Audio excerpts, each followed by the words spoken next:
I'm Bill Gatewood, Director of the Old State House Museum. I am standing in the state's original Supreme Court chamber, and I am with Barbara Webb, the new Justice-elect, and Ernie Dumas, a longtime political observer, and the curator of this exhibit that interprets the history of the Arkansas Supreme Court. Please join us as we go around the new exhibit and Barbara asks us questions about it. Thank you. So when was the Supreme Court located in the Old State House? Well, Judge, it was located here at the Old State House starting in 1836 when Arkansas became a state, and this had been already under, this building was already under construction because it was going to be the territorial capital. So the Supreme Court set up in this room sometime in the middle of 1836. And then before that, it had been, Supreme Court was called the Superior Court. It was first located down at Arkansas Post at the junction of the Arkansas and the Mississippi Rivers. And there, the first judges set up shop in a tavern, an appropriate place. And then at other sites around the village of Arkansas Post. And then 3 or 4 years later, the capital moved to Little Rock, and there the Supreme Court met in a log Baptist meeting house, and occasionally would meet in the homes of some of the leading politicians of the day. And then, of course, when Arkansas became a state, it set up shop here, and it stayed here until 1912, when they finished construction of the new Capitol out at the end of West Capitol Avenue. And the Supreme Court in 1912 moved out there, and this became a medical school for a while. Very interesting. So what is the earliest known photo of the Supreme Court? Well, I'm not sure, but I have a hunch that it was in about 1926 when the court was enlarged from 5 to 7 members, because I remember seeing a group photo of the judges from about 1926, and thereafter, I think just about every year there would be a snapshot of the full court sitting together. But that's the earliest I can remember. Certainly in the 19th century, I doubt there were any posed photos like that. Maybe some photos or paintings of individual justices, but not a full photo of the court. The early Arkansas court was described as primitive. Were other state Supreme Courts as primitive? I suspect they were not, but back in those days, I guess every court everywhere was somewhat primitive. But Arkansas was probably more primitive than almost any other because, one, it was farther west, and this was the frontier. When you crossed the Mississippi River, you were in the real frontier, and everything was primitive. There were not many people living here. So when Arkansas became a state, it was one of the last, it had to become a state because Michigan wanted to be a state, and they needed a slave state to balance Michigan and to comply with the Missouri Compromise. So they just said, well, Arkansas is not ready. It doesn't have many people there. It's pretty primitive, but let's make them a state anyway. And so that's how we became a state. And again, I think it is probably decidedly more primitive than all the states to the east. So how did the justices reflect the rough customs of the frontier? Well, you have to understand that when Arkansas became a territory and they appointed 3 justices, at that time it was called the Superior Court, and the Superior Court was both a trial court. The judges were going to be trial judges and appellate judges simultaneously, if you can figure that out.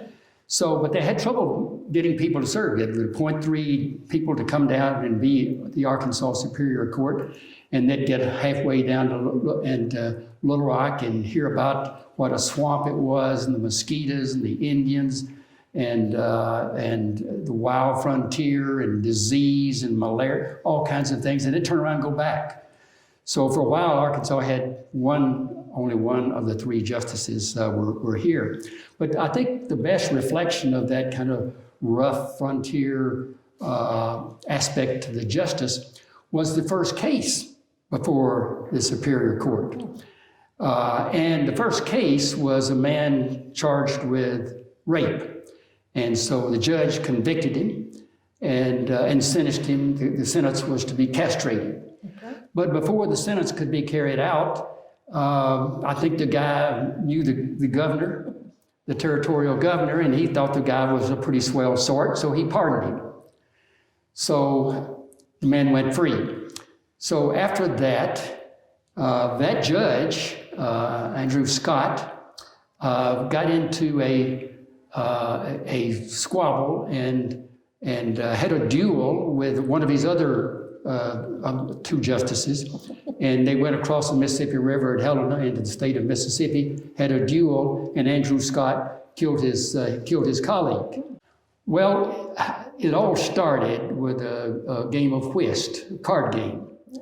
And the two judges were playing cards, and Judge Scott had a female friend who was, I guess, playing cards as well. And perhaps the third judge was also in the card game, I'm not sure. But apparently the other judge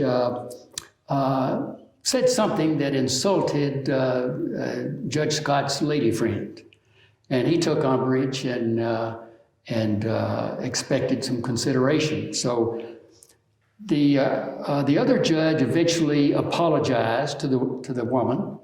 I'm not sure what the insult was, but he apologized to her, and it seemed to go away. But then they had another discussion about it and got into a brawl again, and so that's when they decided to go across the river in Mississippi and have this duel. So why did they go across the river?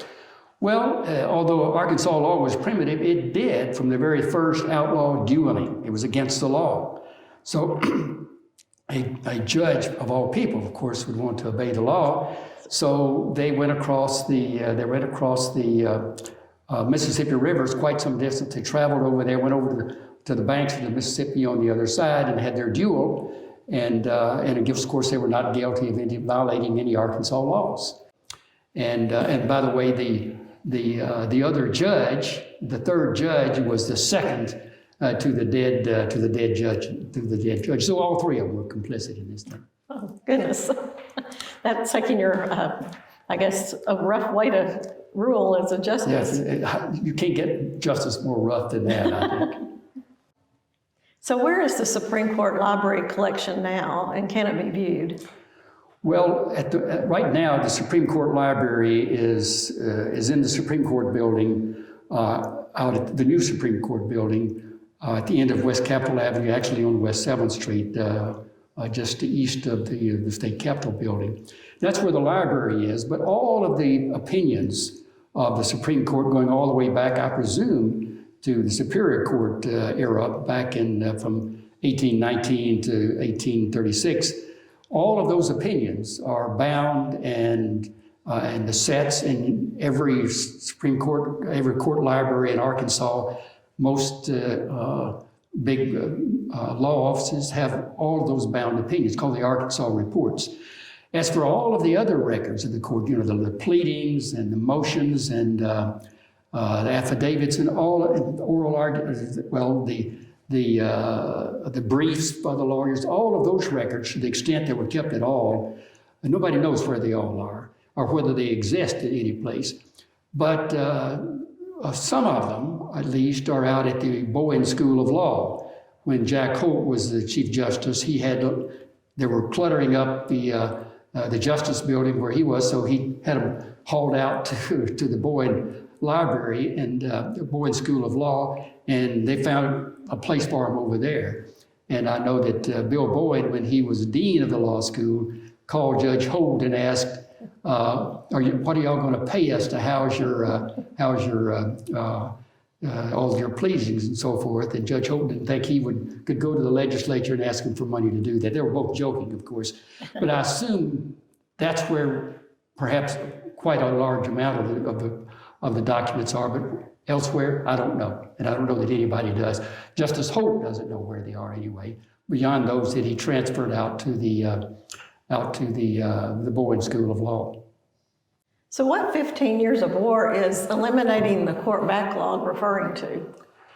Well, actually, I guess it refers to 15 years of war and, as it says, intense civil strife, because it was a civil war and followed by the years of Reconstruction, and which involved the Ku Klux Klan and clashes of the militia and the political parties and all kind of violence and disputes, civil and criminal, that cropped up during that period and all flooded the courts with all those cases. So, and obviously there were very difficult cases for the court, and there were only 3 justices. So they developed a huge backlog. And the worse it got, the more paralyzed the justices were, probably. I'm making an assumption about that. But you're so far behind, you just get farther and farther behind. You get slower and slower. It just seems too daunting. That's my guess about what happened. But anyway, after a while, they expanded a new Chief Justice who was committed to eliminate that backlog, and they expanded the court to 5 judges. And in a few years, at least by the time they moved out to the state capital, they had worked through that backlog, and the court was fairly current by the time they moved out to the new capital in 1912. I like the quote, "Justice delayed is justice denied." Yes. So tell me about the family in Arkansas government. Why were they so important? Well, in 1836, when Arkansas became a state, it was the whole territory very sparsely populated, and obviously not populated with a lot of highly educated people. So the population, in particular, I guess the somewhat educated population, would be kind of centered around Little Rock, perhaps some places in eastern Arkansas, Little Rock down to Pine Bluff and so forth. And the rest of it was very distant territory. So political power would be kind of centered in Little Rock, and particularly around 4 families that were all kind of interrelated. They're intermarried. There were the Conways and the Severes and the Rectors and the Johnsons. So you look at the Secretary of State's book about all the governors of that era and the lieutenant governors and the secretaries of state and the senators and the congressmen. They all tended to be one of those 4 names, or else somebody closely allied with them, and often married to some members of the family. So that it was a dynasty, and it was often referred to as a dynasty, but it became commonly known as uppercase the family. So, and they pretty much ruled Arkansas during that whole era from statehood all the way through the Civil War. There was a rector who was a governor during a part of the Civil War. And they were all Democrats, of course. Not all of them, but they all tend to be Democrats. So occasionally there would be an outlier in the family. Somebody would marry a Whig and might briefly be a Whig himself. But generally they were Democrats. And as I say, they remained in power through the Civil War. So what was the Supreme Court's Chief Justice John McClure's role in the Brooks Baxter War? Well, this is a good lesson for a new Supreme Court justice. Don't get involved in politics. Chief Justice John McClure got deeply involved in the election of 1874. It was an election between 2 Republican candidates for governor, Elisha Baxter and Joseph Brooks. I think Brooks was the more liberal or unionist of the 2. And so, but in the outset, he apparently, the Chief Justice favored Baxter rather, and swore him in as governor. Then there became a dispute about it, and he kind of switched sides and decided that Joseph Brooks really should be the governor. And he started proceedings. He connived as Chief Justice to start legal proceedings to try to remove Baxter from office. But that didn't work out. He didn't get joined by other members of his court. So, but then eventually he decided to just swear in Joseph Brooks as governor. Elisha Baxter, they had a committee that went and forced him out, and he went back home and formed a militia and came back, and they had a war. And eventually, Judge McClure was unsuccessful in maintaining Joseph Brooks as the governor. So that was his role in the Brooks Baxter War, and not a very good one, not a very admirable role to take in a dispute like that. This mentions that during this dispute, there was a kidnapping of some justices. Which justices were kidnapped and by whom? Well, during all the knavery of of the war, the Brooks Baxter War, there once was a dispute over whether the legislature or the court, one or the other or both, might step in and make the decision about who actually was the governor. So the Baxter people, fearing that John McClure would control the court and deliver the election to Joseph Brooks, so they kidnapped two of his colleagues on the court that they suspected might sympathize with John McClure. So they kidnapped him for a while. And nothing came of it, and the whole issue was dropped when President Grant designated Elisha Baxter as the governor. So all of that was for naught. All of the knavery and crookedness and the thuggery all were for naught, because eventually the right man, Elisha Baxter, became the governor. So why was the Supreme Court replaced with a Unionist Supreme Court? Well, when Unionists, at the end of the Civil War, the Unionists were kind of in control of the government. And so they had a constitutional convention in 1868 and adopted a new constitution that fit the wishes of the Unionists. And they expanded the Supreme Court from 3 to 5 members. And those appointees were Unionists, solid Unionists. So there was a period there that it was a solid liberal Unionist Supreme Court.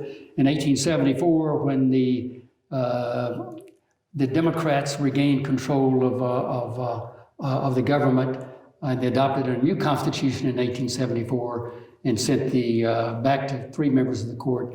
And so again, the court became a democratic, big uppercase Democratic Supreme Court after that.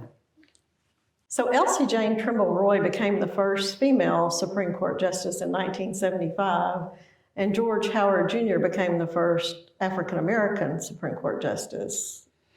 Yes, well, during the whole life of the Supreme Court, dating back to its period when it was the territorial court from 1819 until 1975, it was a solidly male court. Of course, women couldn't vote or serve most of that period on anything, neither could African Americans. But it was an elected court, and so it was a solidly male court until 1975, and Governor David Pryor there was a vacancy on the court, and he appointed Elsie Jane Trimble Roy to a position on the court for, I think, probably a year. And so she became the first female justice of the Supreme Court. Then about 2 years later, before he left office to become senator, there was another vacancy on the court, and he appointed George Howard Jr. of Pine Bluff, a black attorney at Pine Bluff, to the court. And he became the first African-American justice on the Supreme Court. Now, after that, there were other females appointed and other African-Americans appointed to the court. But later, women got elected to the Supreme Court. And now you've joined that group. So the majority of the court now are elected justices, and the majority of them are women. And that's going to continue to be the case starting in January. But there still has never been an African-American elected. There have been 2 or 3 African-Americans who've run for the Supreme Court, but they have never been elected. The early description of the Supreme Court chambers described them as cheerful. What do you think they meant by that? Well, I think they were probably referring to the colors in the courtroom, the wainscoting, the fancy wainscoting that they did when they remodeled the court. So it probably was cheerful compared to what it had been, and probably compared perhaps to other offices in this building occupied by the governor, the legislature, and other state officials, but that's only a guess. So what did this room look like originally? Well, in the beginning, it had a sawdust floor, but was later improved by carpet. But I think the most interesting aspect of it early on was the fact that when you stood on this floor, you could see the ceiling of the second floor. So there was like a cutout here in the middle, and it was like other Supreme Court chambers of that time, of the early 19th century. In those cases, there were library shelves around a catwalk that went around the edge of the second floor, but you could see the ceiling of the second floor from the first floor. So what were the furnishings like when the Supreme Court first opened at the Old State House? Well, we really don't know. In 1836, the photographic technology was daguerreotypes, and we have no daguerreotypes from that period. And we really don't through the rest of the 19th century. There are no photographic images. We do have a brief newspaper account of some of the stuff, but we don't know where the bar was, for example. And there's a fireplace in here that probably was not here at that time. But so we have relied on newspaper accounts and just have gone by what courtrooms of that time have been furnished like. So are the desks in this room authentic? No, they are not. They are reproductions. They are essentially exhibit props that have been designed off aesthetics common during the 19th century, and so they are not. So what year is the map on the wall, and what is its significance? Well, this is a enlargement of an 1838 map of the state, and the significance is that the Supreme Court was meeting in this chamber in that year. The old State House had not been completed. The State House was begun. The construction began in 1833 and was finally declared complete in 42. So when at the time this map was drawn, the old State House was actually three separate buildings, the central building being the home of the legislature, the westernmost building being the home of the governor, the executive branch, and then this easternmost building was the home of the judicial branch of state government. And that just really puts it in a context, a time context. So is this the first Supreme Court exhibit ever at the Old State House Museum? It is. It's our first attempt to interpret the state Supreme Court. We have, for a long time, we have interpreted the executive branch of state government and the House of Representatives and the Senate, and now finally we have been able to present an interpretation of the judicial branch of state government.